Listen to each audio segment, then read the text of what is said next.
울산시장 선거 공작과 관련해 우리 자유한국당은 문재인 대통령의 설명을 요구했습니다. 검찰 공소장은 선거 공작의 본산이 청와대임을 확인해주고 있습니다. 선거 공작의 문제는 민주주의와 법치주의의 근본에 관한 문제입니다. 검찰 공소장을 본 법조인들 사이에서는 좌파든 우파든 진영을 떠나 대통령 탄핵 사안이 될 수 있다는 입장을 연달아 밝히고 있습니다. 청와대와 민변소속 권경의 변호사는 공소장 내용은 명백한 대통령 탄핵 사유고 형사처벌 사안이다 라고 말했습니다. 한반도 인권과 통일을 위한 변호사 모임 한변도 대통령의 개입이 확인될 경우 탄핵 사유다 라는 내용의 시국선언을 했습니다. 이 선언에는 전 대법관, 헌법재판관, 법무부 장관, 검찰총장, 변협 회장 출신 법조인들이 대거 이름을 올렸습니다. 문재인 대통령이 울산시장 선거 공작에 대해 언제까지 입을 다무는지 지켜보겠습니다. 4월 총선 후 21대 국회에서는 이 불법 선거의 전모를 반드시 밝혀내고 책임을 묻겠습니다. 이것이 공정이고 이것이 정의입니다. 무한폐렴이 최초로 보고된 지 2달이 넘었습니다. 그런데 정부는 여전히 믿음을 주지 못하고 있습니다.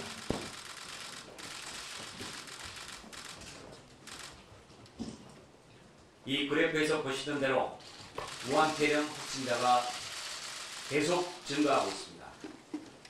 27번째 무한폐렴 확진자는 중국에 다녀왔고 발열, 기침 등 증상을 나타내는데도 검사를 받지 못했다고 합니다.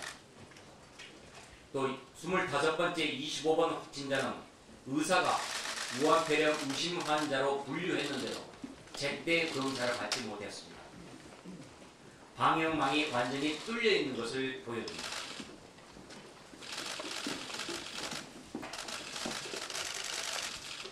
이 지도도 대학생이 자진해서 만든 것입니다. 정부 대응이 얼마나 허술했으면 이렇게 대학생이 민간이 나섰겠습니까? 문재인 대통령은 어제 청와대 수석보좌관회의에서 적어도 우리나라에서는 아직까지 무한폐렴이 중증질환이 아니며 치사율도 높지 않다. 이 점에 대해서는 안심해도 될 것 같다 라고 말했습니다. 확진 환자들이 치료를 잘 받고 있는 것은 의사, 간호사 등 의료진들이 잘해서 그런 것이지 정부가 잘해서 그런 것이 아닙니다. 감염이 늘어난 것은 정부가 수동 단계에서 방역망을 철두철미하게 하지 못한 결과입니다. 영국 정부는 우리나라를 무한폐렴 위험국으로 포함시켰습니다. 존스 홉킨스 대학은 한국을 무한폐렴 확산 위험도 최상위 국가 4위에 올렸습니다. 서울은 중국 외에 무한폐렴 바이러스에 취약한 세계 도시 2위다 라는 연구 결과도 나왔습니다. 문재인 대통령 큰 책임을 느껴야 합니다. 중국 광동성을 다녀온 국민도 감염된 만큼 입국 제한 조치를 즉각 확대해 주셔야 합니다. 4만 명이나 되는 중국 유학생 유입에 대한 대책을 즉각 만들기 바랍니다. 대학이 알아서 하라는 정부의 입장은 무책임에 가름합니다. 오늘 오후 민주당 이인영 원내대표와 회동을 갖고 2월 국회 문제에 대해 논의합니다. 4.15 총선을 앞두고 열리는 마지막 임시국회인 만큼 국회가 해야 할 일을 잘 마무리하는 방안을 마련하도록 하겠습니다. 우리 자유한국당은 무한폐렴의 확산을 막기 위한 일, 앞으로 발생할 수도 있는 감염병의 전염을 막기 위한 일에 적극 나서겠습니다. 검역법과 출입국 관리법을 개정해 감염병 환자가 발생하는 지역으로부터 입국하거나 이 지역을 경유한 외국인에 대해 출국 또는 입국 정지 요청 금고 조항을 마련하도록 하겠습니다. 또 질병관리본부를 격상하는 정부조직법도 개정할 것입니다. 아동보호구역과 노인보호구역을 확대하는 도로교통법 개정안도 반드시 처리하겠습니다.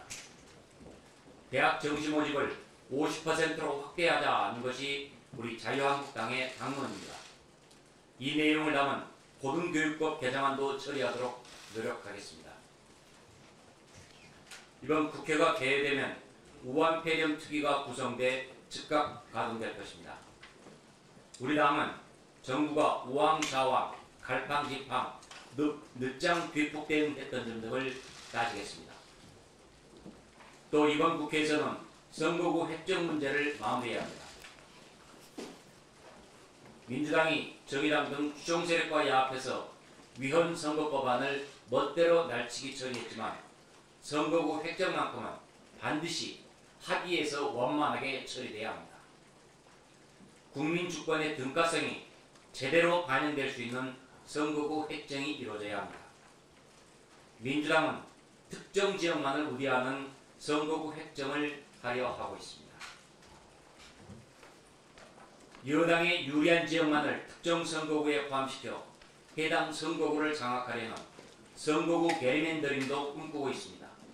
이 역시 국민을 우습게 여기는 태도입니다. 민주당은 이런 꼼수를 버려야 합니다. 합리와 이성, 상식에 기반해서 선거구 획정을 해야 합니다. 네, 마지막 하나만 더 말씀드리겠습니다. 기재부가 발표한 2월 재정 동향에 따르면 지난해 국세 수입은 정부 목표치보다 1조 3천억 원 모자란 293조 5천억 원을 기록했습니다. 5년 만에 처음으로 세수 결손이 발생했습니다. 국세 수입을 지탱하는 법인세가 정부 목표치에 미달한 것이 큰 이유입니다. 이것은 세율을 올릴수록 세금이 덜 거치는 이른바 증세 역설이 현실화된 것입니다. 문재인 정부는 지난 2018년 과세 표준 3천억 원 이상인 기업의 법인세 최고 세율을 22%에서 25%로 대폭 올렸습니다.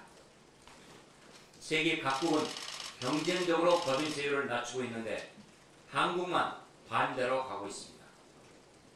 OECD 국가들의 법인세 최고 세율을 높은 순위로 매기면 한국은 2010년 22등에서 2019년에 11등으로 올라갔습니다. 법인세율이 높다는 것은 기업 환경이 좋지 않다는 신호입니다. 전문가들은 법인세 인하를 통해 투자하기 좋은 환경을 만들어야 한다라고 강조하고 있습니다. 하지만 문재인 정권은 고집불통입니다. 문재인 대통령과 정부는 잘못된 세금 정책과 무책임한 세금 살포 즉각 폐기해야 합니다.